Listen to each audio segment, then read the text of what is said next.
Hello and welcome to another Sunday live stream. I pushed the time back a little bit, experimenting some with different times.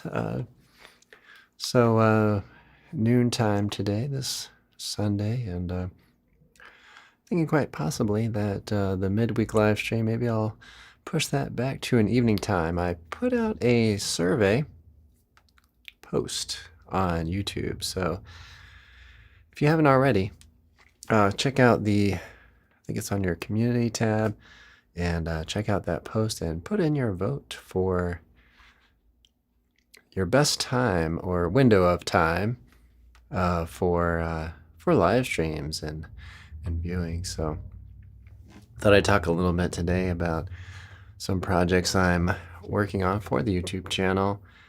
Also, blues. So I started out there with a blues in G, and so I thought I'd talk a little bit about that. All right. Hey, Chris, how's it going? Welcome. Good to see you. And your book, shout out to Chris, and check out his channel, Jazz Guitar Neophyte. Just arrived here today, and took a glance through it. So I'm looking forward to checking this out more. So thank you for that, Barry Harris. Jeffrey, welcome. Hope you all are doing well. I'll talk a little bit about the blues today, and I thought I'd talk a little bit about the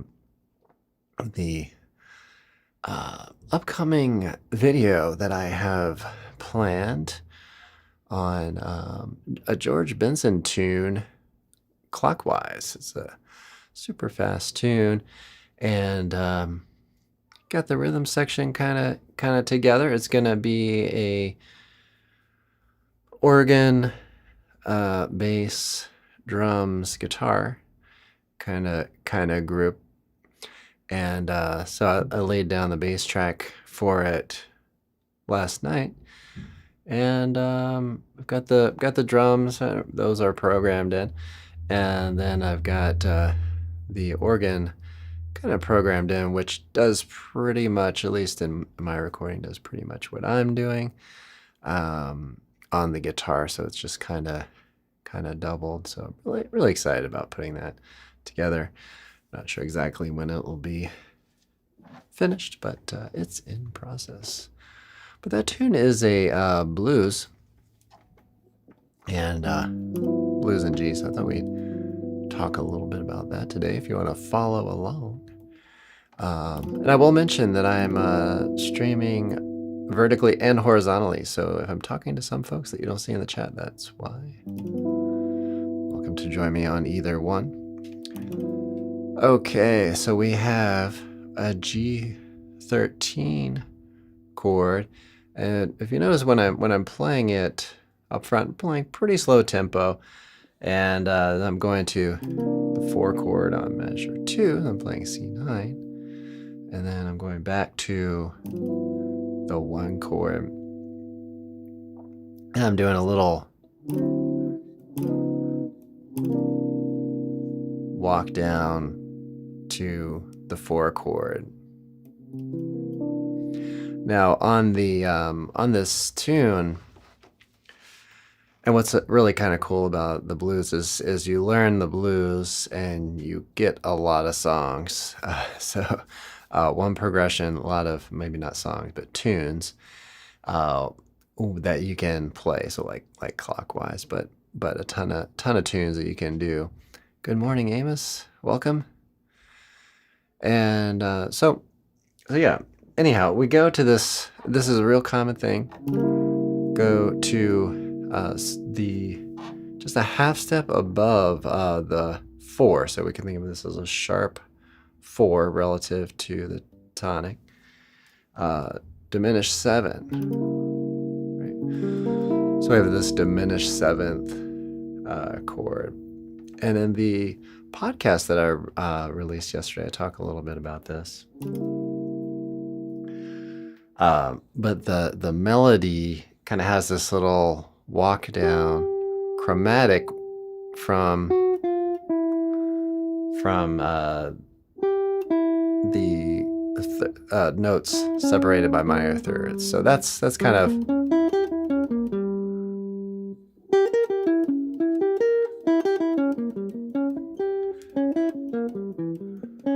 an interesting thing that you can kind of do in general is take an idea and move it around by thirds on that moment of the progression. Amos says, hit that like button. Let's help out Jim's channel. Yeah, thanks so much for mentioning that. And I will kind of cue up our fancy little thumb. Subscribe. Absolutely does help out the channel tremendously. So thank you so much for that. Welcome, Paul from Des Moines, Iowa. Awesome. Okay. All right. Thanks, Christopher, as well. So, yeah. Actually, the interaction on the channel does really help all interactions, liking and certainly subscribing and leaving comments. And yeah, we'll all help each other out. Because I know folks have channels out there too. So, all right, what year is this? Ibanez. That's a good question. Let's see.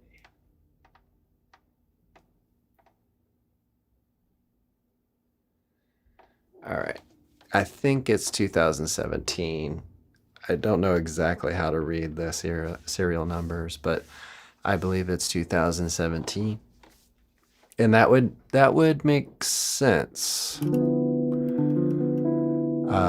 because if I've had it for I think 3 or 4 years, and maybe it was made a few years before that, so that would kind of make sense. But I did get it new, so I don't know the exact year, but that's my best guess. Probably sometime late 2017 or 2010s. They've since renamed this model the AS2000.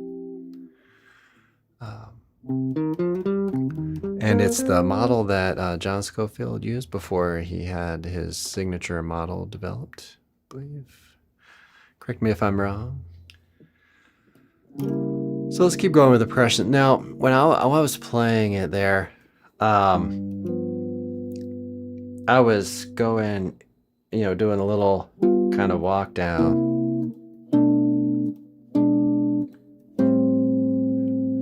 Which I like to do, and it's pretty common.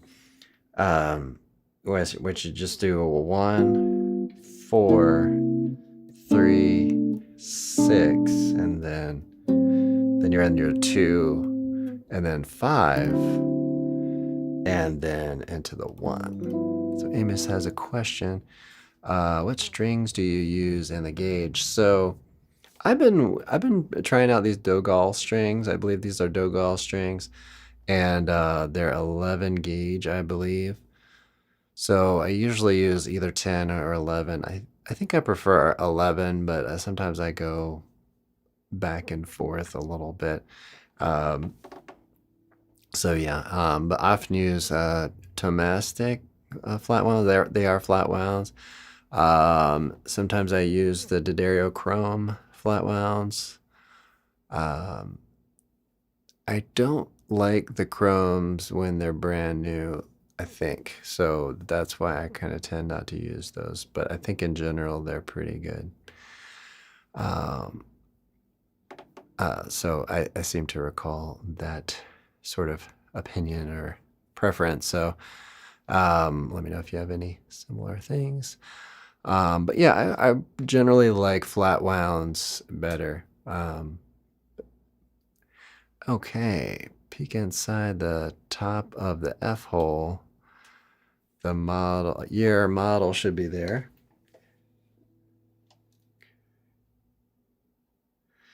Yeah, AS200. And then, yeah, it's got the serial number. So I think that means 17. F17, I'm guessing it's 2017. So Chris says Tomastics are great and they last long. Yeah, that's the thing. Folks always ask me, how often should you change your strings? And usually I say, well, 6 months is probably good, year, but I find I don't change them very often, and I find that they do really last a long time. So yeah, so 2017 confirmed. So yeah, 2017. I'm really happy with this guitar. It came with a little divot in the fingerboard, and so that was disappointing. But I searched up on the internet how to deal with it, and I filled it in. I ordered some chemical of some kind on the internet and just kind of filled it in. Went through this process of just kind of filling the divot. If I remember correctly, fill a little bit, let it dry, fill a little, let it dry, and then sand it even. And it's been great. So yeah. So yeah, we've got that little walk down. So that's a nice change to play, and then you can do all sorts of cool turnarounds.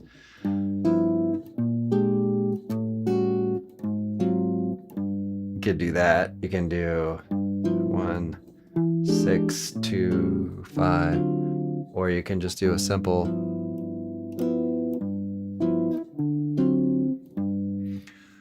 So going through,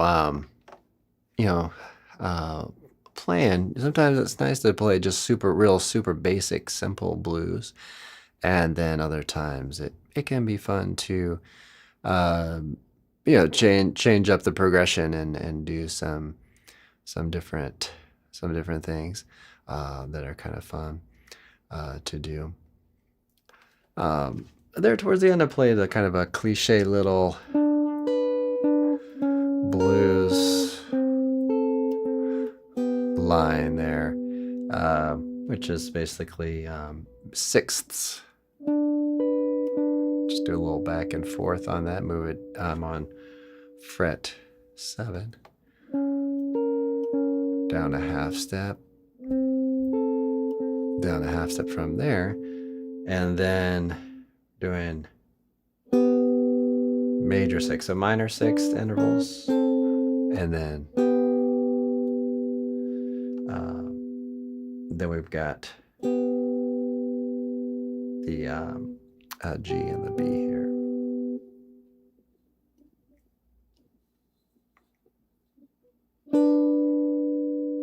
Or sorry, major 6 and minor 6, still waking up.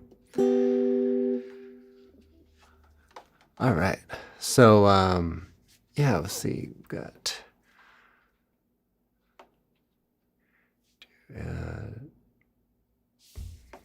chord tones. Let's see, surf tube says, hello, Mr. Ellis. Can you do a mini lesson on incorporating chord tones, single tones on a basic 1, 6, 2, 5? Sure. Yeah, I'll talk a little bit about that. So there are a lot of variations to that progression. This actually ties into what I was doing here a minute ago. So if you're doing 1, 6, 2, 5, if you stay a little more, well, let's say we have a 1 in the blues anyway. Let's say G. You play like a G7. We could play E7, maybe A minor, and then D7, right? So then you could play something like that. So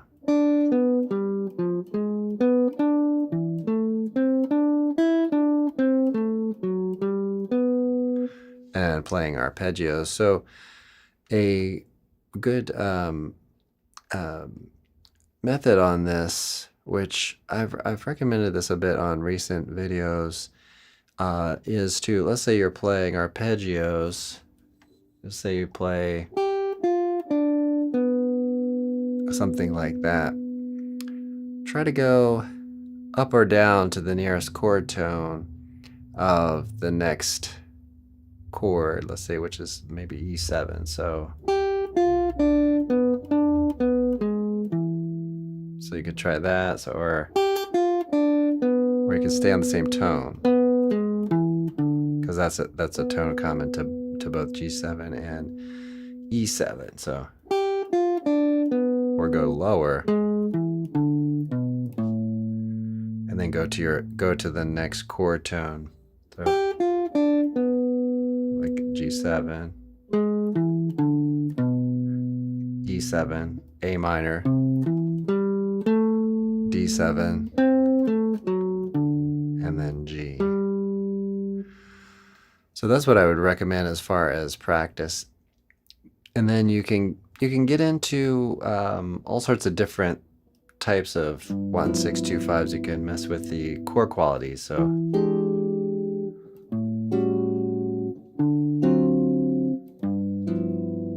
there I'm playing a 1, 6, but this is a 7 sharp 9, 2, but now I've made it dominant 7th with 13, and then the D7 sharp 9. So then you can mess with the chord qualities a bit and play that. So you can do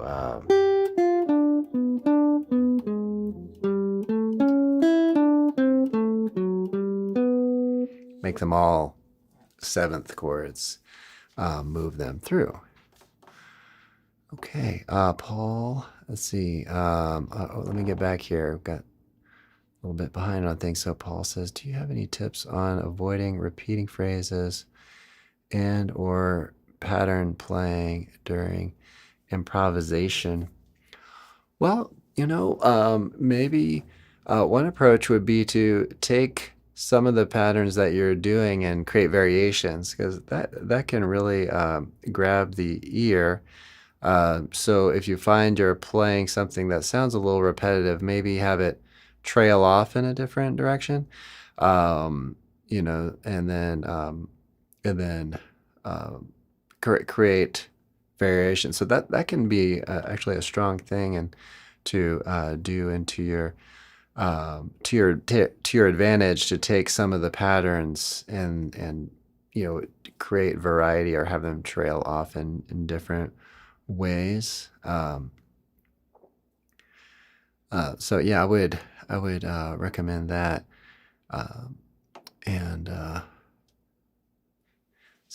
Chris says Grant Green was notorious for using blues chords and jazzing it up.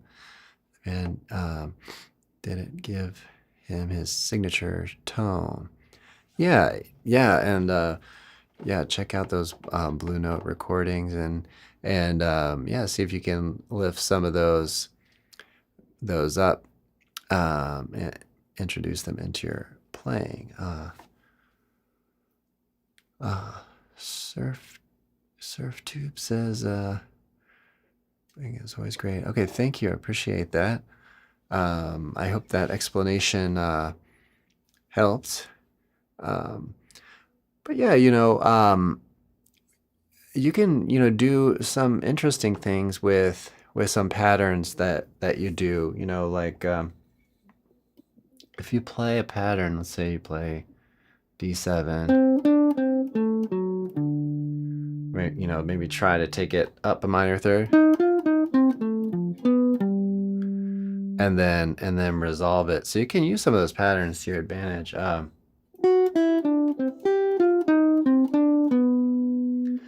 So if you have a little pattern like this,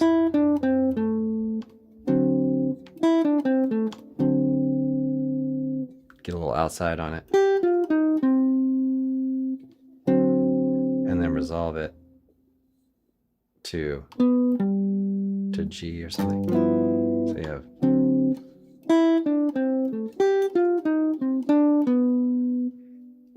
maybe end it on these two tones of the G7. All right, so those are some things to do. On the flip side of that, you may try to work on just expanding the library of phrases that you have going, and just maybe add over time some different sounds to those. Okay, Amos says, good question.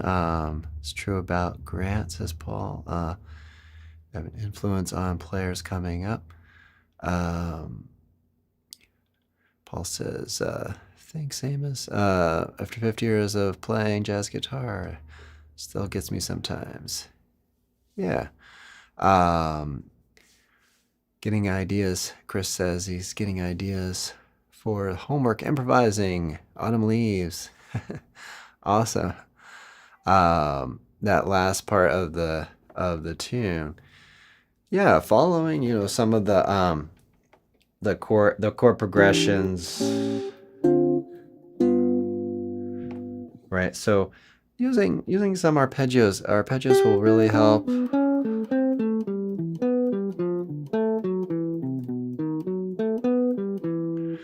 And one other thing, Chris, and this applies to everybody, is to really practice things in the context of harmony. So spend some time playing a little bit with a backing track, and especially if you can loop sections, if you can loop a certain chord sequence or one chord change, and really get in and try to master that. See if you can come up with a variety of ways of playing lines through chord progressions. So for example, let's say we're going into this part of the sequence. See if you can kind of maybe start on a specific tone of E minor 7. Right.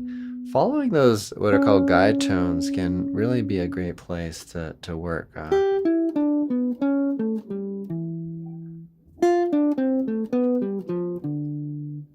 Right. Okay. So finally got an iPad. Awesome. Installed iReal Pro. Yeah, so that's really great. I think if you tap and you hold a certain measure, and you can move scroll a certain number of measures on there, and loop sections. This is one thing I find really again and again, and it's whether it's classical guitar or jazz guitar or rock guitar or whatever. fusion, anything is, folks oftentimes take on too much at one time, right? Just focus on small things. And one strategy on this, whether you're working on playing through a whole chorus of a jazz tune, or playing a classical guitar piece, is go through it one time and then make notes on a piece of paper or mental notes or something where, okay, this didn't go well, this didn't go well, this didn't go well. Of course, give yourself some credit for what did go well. And then just isolate that. Or, say, for example, let's say you're working on Autumn Leaves and a certain part just feels vague, when you're improvising over it. You're just kind of, let's say, maybe just kind of faking a certain part of it, or just kind of getting in the neighborhood. I'm just going to zoom into that and focus on it and loop it. Loop it, loop it.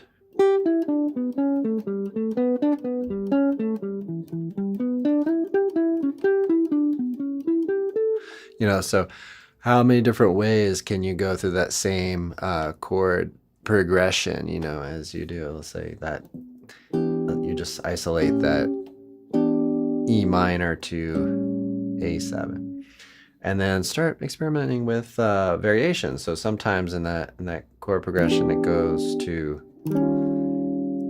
E flat, the tritone away from the A, right? So you say, okay.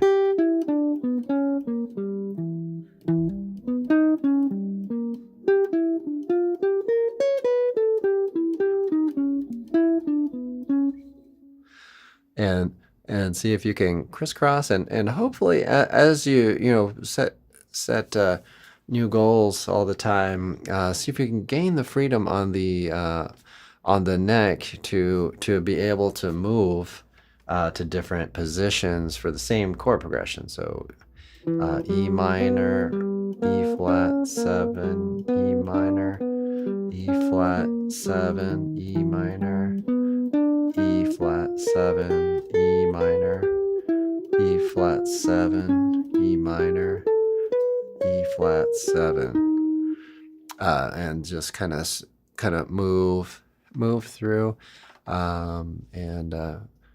so when practicing, when you isolate a specific thing, you create restriction. What ends up happening in your playing is you get more freedom, right? So when you practice or work on one real specific thing, one really small amount, one change in a tune, and you just restrict yourself even to one position, you'll see.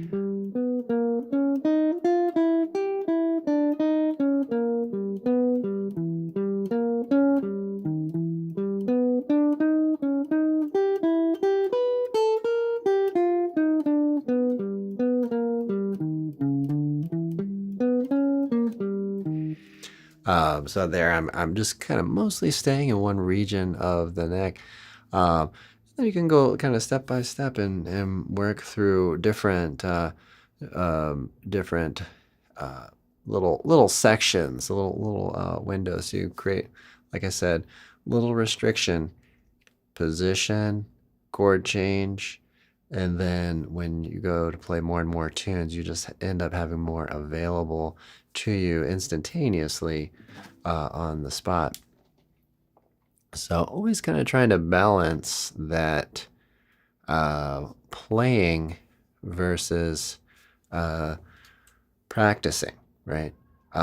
So and you also want to balance this on an enjoyment level. So give yourself a little fun sometimes, and then aim to get 10 or 15 minutes of some really intense heavy lifting, restrictive sort of practice, and then loosen things up a little bit, take breaks, do something simply for enjoyment, a lot of these results don't show up in one day. They may take days, weeks, months. So yeah, there we go. All right, so yep, works like a charm. Awesome, glad to hear it. Forcing yourself to improvise new phrases. Yeah, new phrases. Start on a different tone. You know, if you find yourself always going to the third, try the fifth. You know, try the seventh of a given chord or anything, and you know, explore it. All right. Well, let me mention like and subscribe.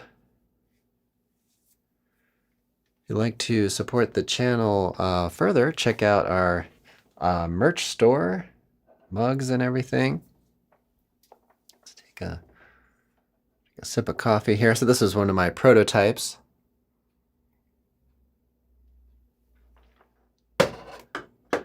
But I've got mugs on the channel, as well as some digital books. So those are, I think, pretty cool. Billy asks, "Are you a professor at some university?" No, I'm entirely independent.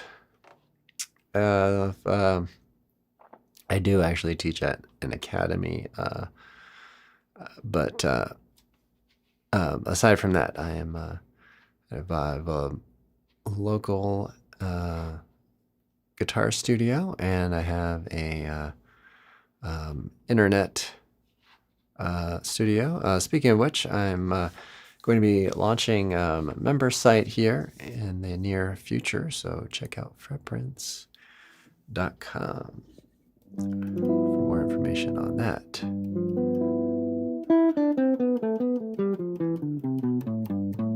Okay, great question from Chris, who bought the coffee mug. Shout out to Chris. Thanks so much for supporting the channel. Yeah, so that one should be a G13 with a flat 9. I believe that is the chord symbol that ended up on there. It's a little bit of a tough one to play all at once. Finger style works pretty well, but all the fingers kind of get tied up. So I would recommend trying the top 4 strings on that. So we've got the 13 part of it is between strings 4 and 2, and then we have the flat 9 on string 1.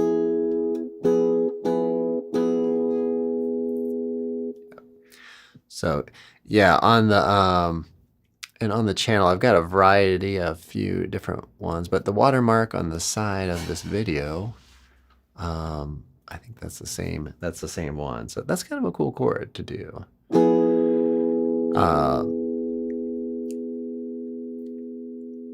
So we've got all that. Another inversion of that up here. So it's kind of a cool chord because it doesn't fit in a lot of the different scales that we commonly use. So you might consider thinking of the mode of C harmonic major on this one. Harmonic major has a few modes that are pretty cool and interesting for dominant sevenths, and so one really fruitful area to focus on dominant sevenths, and when you're looking at different chord collections. Chris said, so call it the gym chord from here on. Awesome. Yeah, so we've got that. It's interesting, this chord too, because if you put a different root on it, let's say D flat, then you get the D7 sharp, or sorry, excuse me, D flat 7 sharp 9. If it's got D flat in the bass, right? If you have G, it's that G13 flat 9. So that's definitely a fun one to play around with there. All right, well, I'm going to hang out here for about 10 more minutes. So let me know if you have any last minute questions or anything like that. Maybe I'll do a little play. I'm gonna mute my mic and I'll look for any more questions and comments.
Okay, a couple of cool, kind of little interesting chords there at the end. Did a little bit of a chorus on Autumn Leaves there in E minor, and so check out this chord, really fun to end on. We have the E minor major 7. So on minor tunes, here's a real quick, fun tip for you if you're ending a tune. In minor, the E minor major 7 is a really nice choice and sounds a little mysterious. If you're in, we talked about G7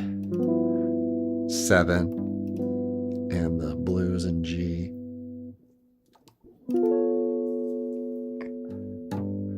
Try to end on a sharp 11. So we have the G9 with a sharp 11. So that's also a nice choice in with the dominant 7th. And as a related kind of thing, major 7 with a sharp 11 on let's say a ballad or something, tune like that, then that's a really nice choice as well. All right, Amos, thank you for the compliment there. I really do appreciate it.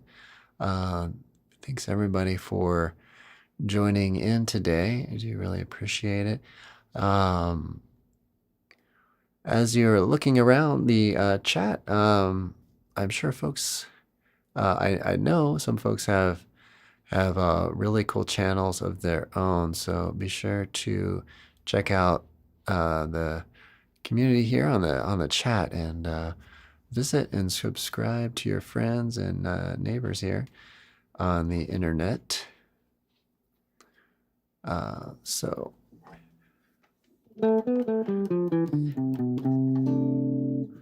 yeah, you are most welcome, Chris.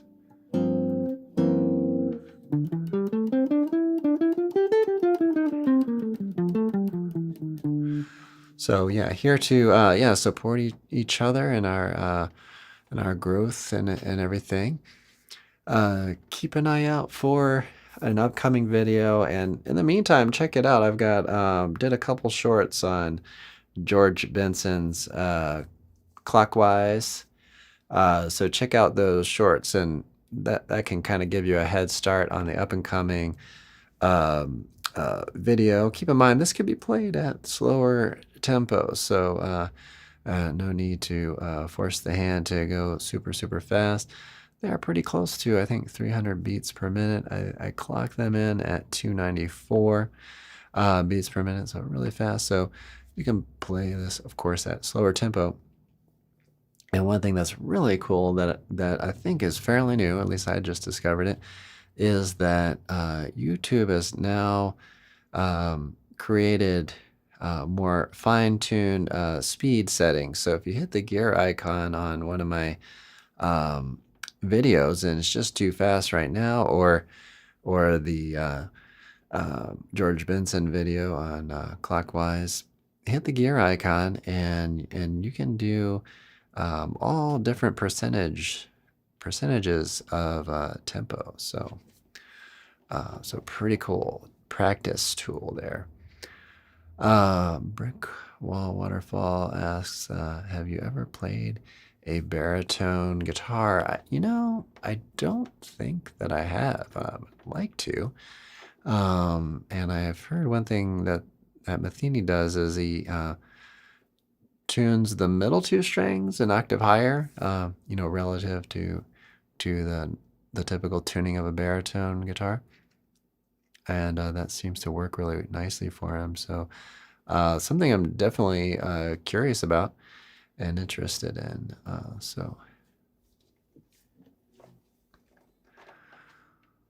All right, everybody. Thanks for checking this out. And yeah, like and subscribe. Amos has not tried, interested in it. So I think later this week I will, let's see, maybe Wednesday, or well, this week is a funny week, isn't it, because of New Year's, but later this week I will probably try my midweek live stream at a later time, so hopefully everybody can come and check that out.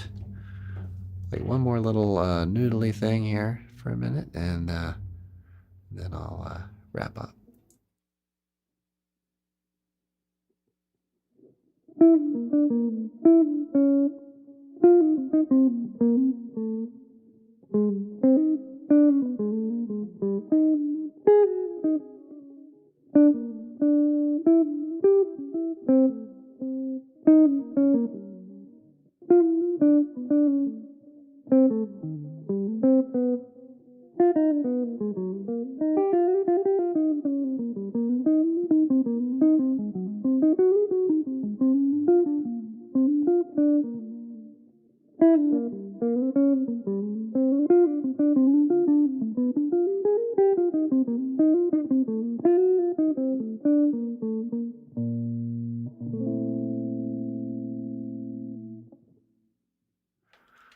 All right, everybody, thanks once again. Have a great practice session today, and thanks so much for chatting with me. I really do appreciate it. Makes this fun for me as well. So thanks again, and I will see you all in the next one. Have a great practice session.